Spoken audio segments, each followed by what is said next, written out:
Let me ask you something. When was the last time you actually finished a study session feeling like you got everything done? Not the kind where you sat at your desk for 3 hours, but spent most of it rearranging your notes, checking your phone, staring at the wall, and convincing yourself that just reading the same paragraph 4 times counts as studying. I'm talking about a real session, one where you sat down, locked in, and came out the other side feeling genuinely productive. For most people, that feeling is rare, and the worst part isn't even the wasted time. It's what happens after. You close your books feeling guilty. You tell yourself you'll do better tomorrow. Tomorrow comes, and the exact same thing happens again. It becomes a cycle. And that cycle slowly starts to mess with how you see yourself.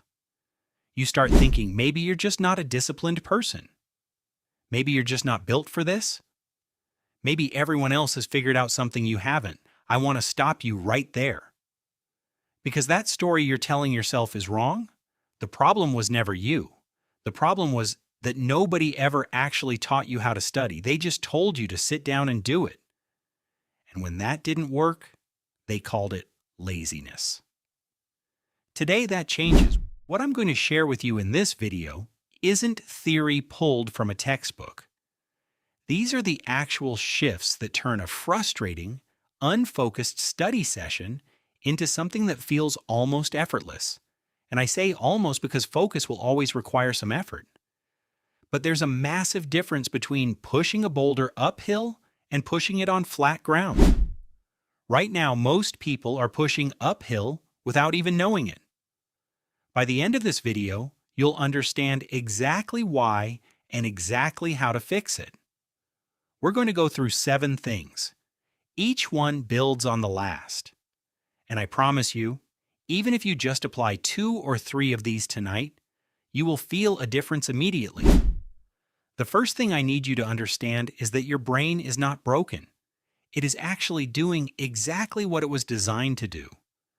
Your brain is wired to seek stimulation and avoid discomfort. Studying, especially difficult material, is uncomfortable.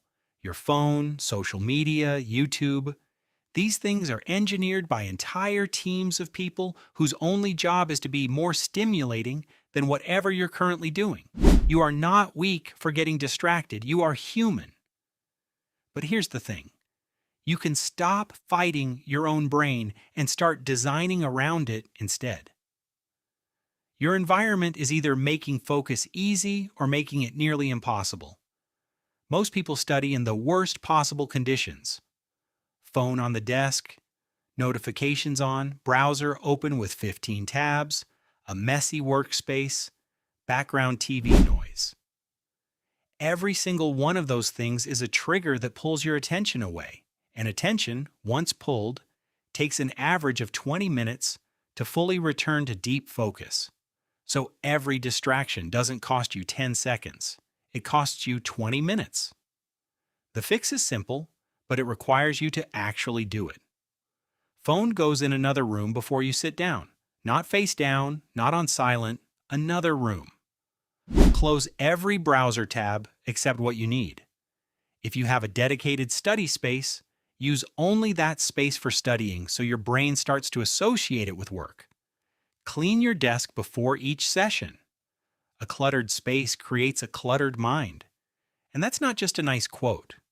It's backed by how your brain processes visual information. Make your environment so boring that the most interesting thing available to you is your work. Here's something that sounds completely backwards. If you want to study for many hours, you need to stop trying to study for many hours straight. I know that sounds contradictory, but hear me out. When you sit down and tell yourself you're going to study for 3 hours without stopping, your brain immediately starts calculating how far away the finish line is. It feels overwhelming before you've even opened a single page. And so you delay. You procrastinate. You do everything except the actual work. Even when you do eventually start. You're fighting mental resistance the entire time because the end feels so far away. What actually works is structured intervals. Study in focused blocks of 25 to 50 minutes, Then take a genuine break of 5 to 10 minutes. During that break, you stand up, you move, you look away from screens if possible, you let your mind wander. Then you come back and do another block. This method works because focus is not a fixed resource. It's renewable. When you rest it properly between sessions, it comes back at full strength. When you push through without breaks, you're running on fumes by hour 2 and retaining almost nothing, even though your body is still sitting at the desk. 3 real focused blocks will always beat 6 hours of distracted grinding. This is the part that most productivity advice completely skips over, and I think it's actually the most important. Here is the truth. Most of the time, when you lose focus or avoid studying, it's not because you're distracted, it's because you're anxious.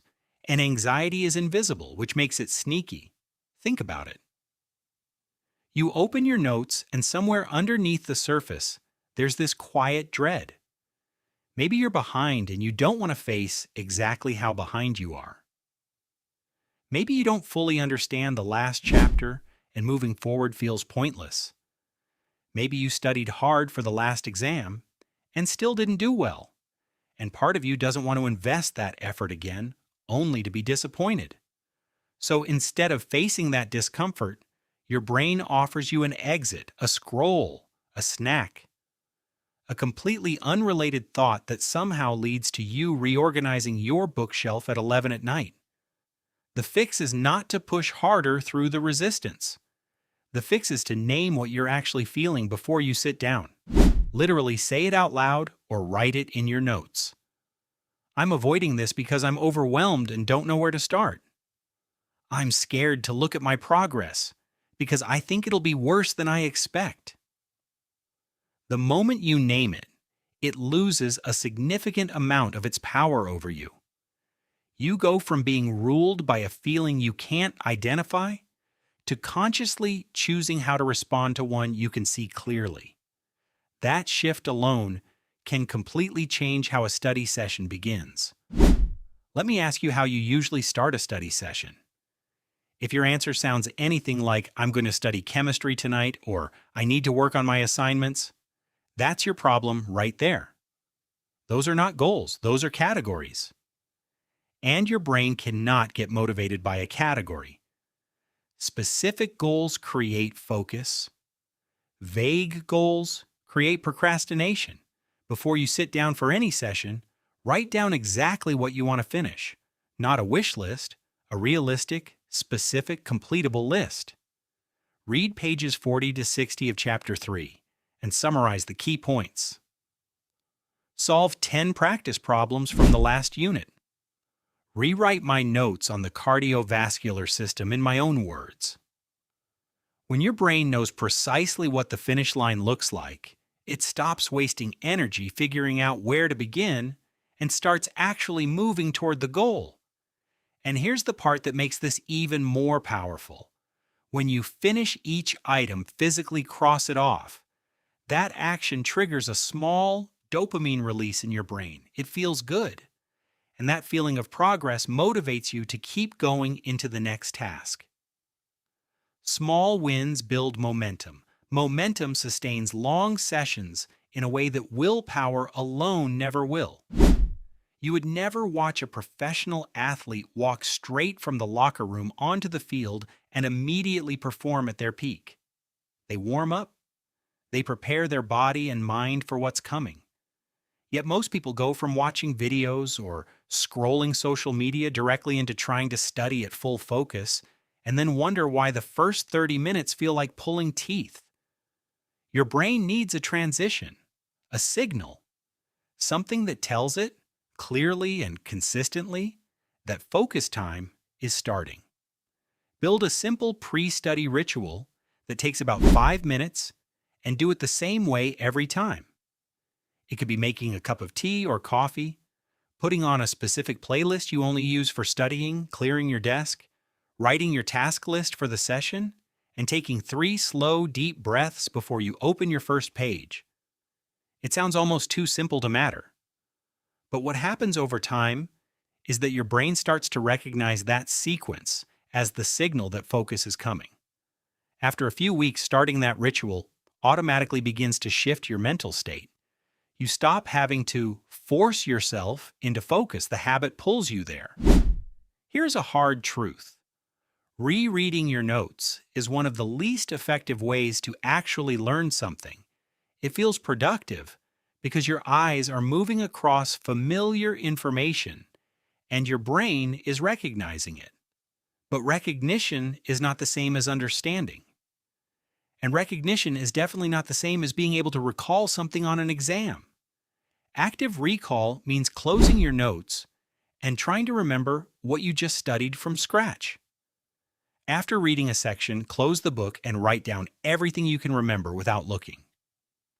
Use flashcards. Answer practice questions before you feel ready.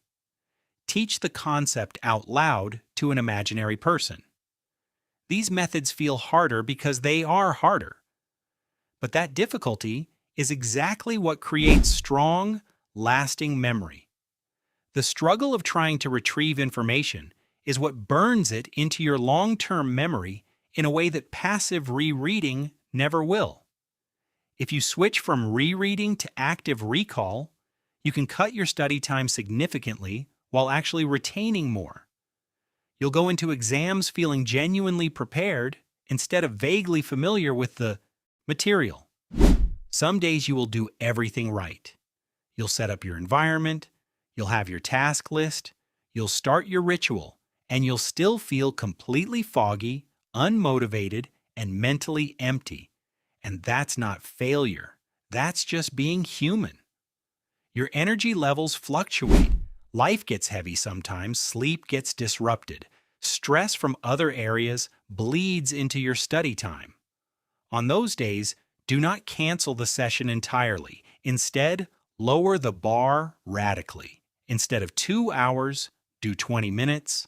Instead of 5 tasks, do 1. The goal on a bad day is not productivity, it's continuity. You're keeping the habit alive so that when a good day comes, and it will come, you can pick up right where you left off without having to rebuild your momentum from zero. There's something deeply important about showing up, even when it's hard. Not to prove something to anyone else, but because every time you sit down and do the work, even in a small way, you send yourself a message. The message is, I am someone who does the work. And over time, that belief becomes the foundation that makes everything else possible.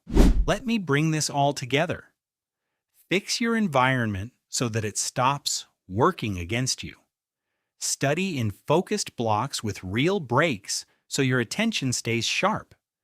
Name the emotional resistance before it derails you.